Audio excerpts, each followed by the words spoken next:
This is the first episode of How to Build a Trading Strategy series. In this series, I'll be revealing the key components of how to build a robust and profitable trading strategy and guide you to creating your own. A trading strategy with an edge is the key for anyone who wants to profit consistently in the market. I use the word consistently, meaning we're going to exploit the statistical advantage of different trading strategies to become and stay profitable for years and after many trades. This is known as our edge.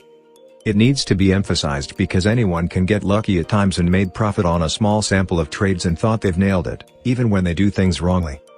Most new traders soon realize they should have quit while the market is still in their favor, because when the tide turns, they gave back everything they made during the honeymoon period and much more, like 90% of the traders did. The problem is that traders can never be certain on when the market has changed before it happened, and without a systematic way to trade the ever-changing market condition, they are destined to fail.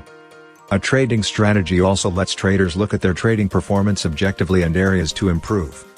The skill of being able to trial and error and improve is one of the most valuable skills one can possess, and I don't just mean in trading, but also applies to other parts in life. Without a systematic approach to review your way of trading, it's almost impossible to improve. There are 7 key components of building a solid trading strategy.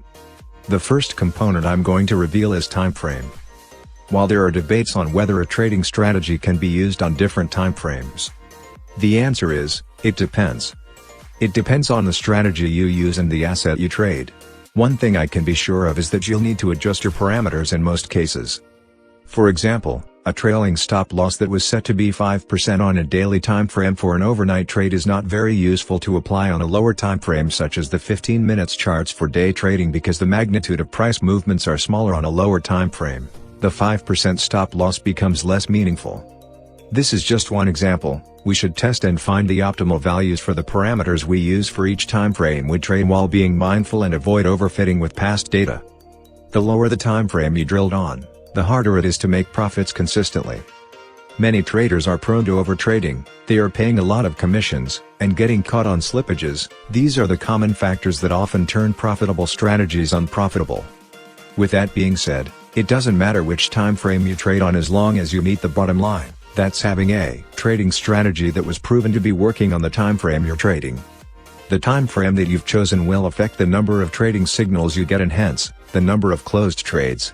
As a rule, the lower the time frame, the more closed trades from your strategy. From a systematic trader point of view, the performance that was validated by more closed trades is more reliable.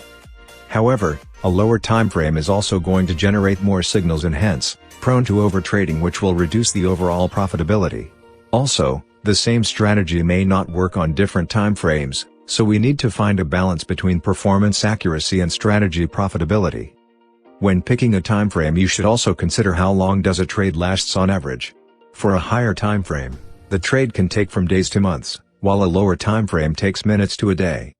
In general, the shorter the time you give for a trade, the more difficult it gets to profit consistently.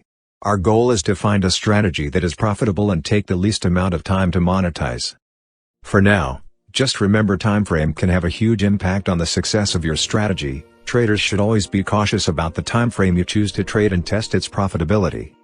In the next episode, I'm going to talk about the second key component of building a solid trading strategy and how we should implement it. Click like and subscribe to my channel so you'll get a notification when the next video is out. Thanks for watching and see you soon.